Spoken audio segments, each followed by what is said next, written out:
My name is Claire, and I'm 25 years old. After finishing junior college, I got a job at a department store where I still work today. That's where I met my husband, John. When I first started at the store, John was working at the main office, and he was in charge of training new employees. He seemed serious and strict at first. He always kept a close eye on us, and whenever he walked by, I felt nervous. But when it came to work, John was amazing. He knew his job well and gave perfect instructions. He was really good at teaching, and I learned a lot from him. I thought of him as a reliable boss, even though we didn't seem to connect personally at first. I never imagined we'd end up married. One day, I made a big mistake at work that caused a huge loss for the company. I was only 20 at the time and didn't know how to handle such a big failure. I thought quitting was the only way to make up for it. John came to my rescue. He showed up at my house while I was taking a break from work and encouraged me. "You're still new here, so it's normal to worry. That's what I'm here for, to help you grow. A person who doesn't fail can't learn or get stronger. I'll take responsibility for you. Don't let this stop you. Get back on your feet and do your job with pride." I broke down in tears. Thanks to John's kind words, I was able to return to work. From that day on, I started seeing him as more than just my boss. I worked hard to improve and earn his respect. Seeing me try so hard, John praised me in front of everyone, and it made me even more motivated. Within 2 years, I became the top performer at the store. I spent more time working closely with John, and we got to know each other better. Eventually, he told me he had feelings for me, and we started dating. 3 years later, he proposed, and we got married. I never expected to marry John, but life works in surprising ways. After getting married, we bought our first house together with a mortgage loan. Since we both worked at a big department store, we were able to get approved for the loan and purchase the home. We were so happy with our new house, and everyone at work said we were the perfect couple. They even joked about being jealous of us. We were happy to hear that, but it also made us want to set a good example. So we put extra effort into our work, and things went really well. Then, last year, I found out I was pregnant. I was so happy. I had the loving husband I always wanted, and now we're going to have a child. I felt like everything in my life was perfect, but there was one problem: my job. I had been working at the department store for 5 years, and I had just been promoted to store manager. It was an important job, so I wondered if I should quit to focus on the pregnancy. I felt guilty about it. My morning sickness was getting worse, and I was running out of time to decide. I talked to John, and we agreed that it would be best for me to leave my job. I felt bad about it, but John reassured me. "I'll handle everything. I'll work extra hard and make more money. You don't have to worry about anything. Just focus on the pregnancy." His words took the weight off my shoulders, and I could relax and look forward to our baby. A little while later, I had to be hospitalized. Normally, it wouldn't have been necessary, but my pregnancy symptoms were very severe, and the doctors wanted to keep an eye on me. I spent a lot of time alone in the hospital, which was pretty lonely, but John came to visit me every day, even though he was really busy, and that made me feel better. After about 3 months, I was finally allowed to go home. John took a day off from work to pick me up, and we drove back together. It felt nice to be home after such a long time.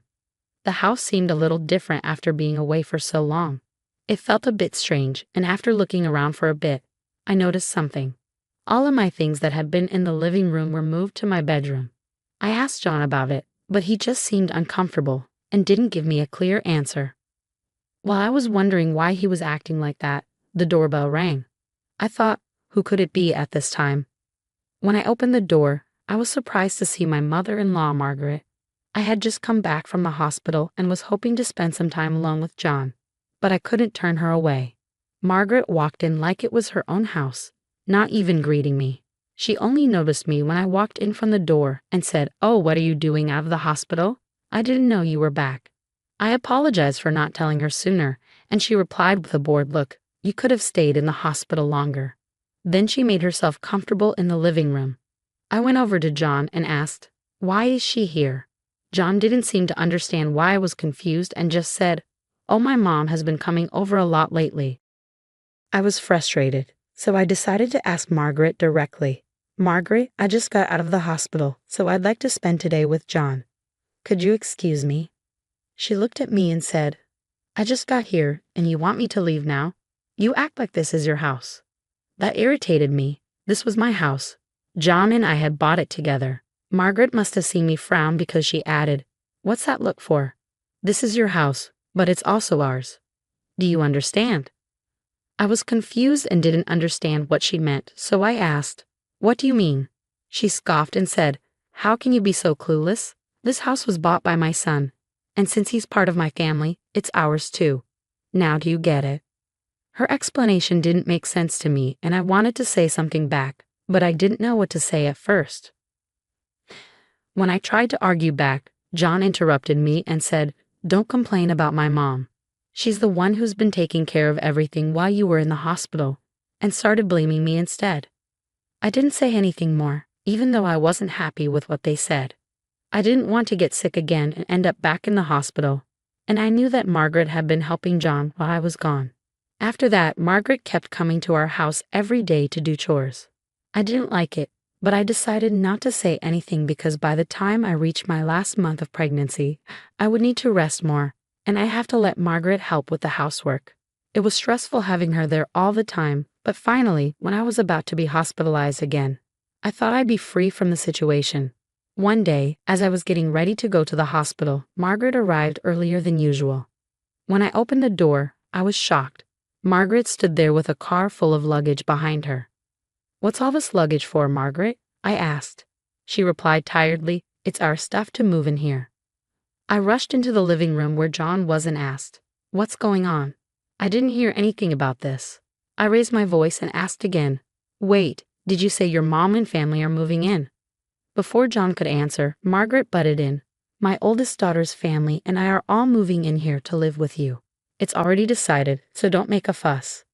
John agreed with his mother and told me sternly, "That's how it is, so don't go against my mom." I couldn't believe it. Trembling, I asked John, "Why did you make such a big decision without telling me?" Margaret shouted, "I told you already. This is our son's house, so it's our house too," and raised her voice at me. I was getting really angry, so I told her, "Please be quiet, Margaret. I'm talking to my husband." Margaret didn't expect me to speak up like that, so she went quiet. I took the chance to talk to John. "What's going on? Why are they all moving in with us? We're going to have a baby next month. You said this house was for us to be a family, didn't you?" John's response shocked me. "What's the problem? My mom and sister are my family. It'll be more lively with everyone here. You think it's fun because you're related to them. But for me, they're strangers. 4 people I don't know are suddenly moving in. How am I supposed to enjoy that?" John snapped, "This is my house. What's wrong with me having my family here? You and I bought this place together, so it's not just your decision." In the end, we both stood our ground. I knew John was close to his family, but this was beyond what I expected. I realized just how much of a mama's boy he was, and I lost all confidence in our marriage. I made up my mind and said to him, "Fine, if you want to live with your mom and sister and her family, I won't stop you. But I'm leaving." I quickly went to the town office to get divorce papers. I came back home, stood in front of John, and handed him the papers. "I can't do this anymore. Let's get a divorce." John was shocked. He hadn't expected me to ask for a divorce. He stood frozen, looking at the papers for a few seconds. Then, with a smug look, he said, "What are you going to do after we get divorced? How will you support your child if you don't even have a job?" He looked at me like he was satisfied with what he'd said. His smug expression reminded me of Margaret, which only made me more furious. "Just sign the divorce papers." John laughed at my anger and signed the divorce papers. "Are you sure about this? We're getting a divorce, but you'll be the one in trouble." "Right." He signed them, and now it was my turn to stand strong. "Hey, aren't you forgetting something important? My dad owns an apartment rental business." "Oh, that means I don't have to worry about finding a place to live.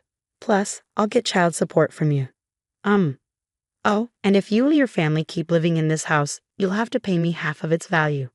John finally realized the situation he was in. His face went pale as he looked at me.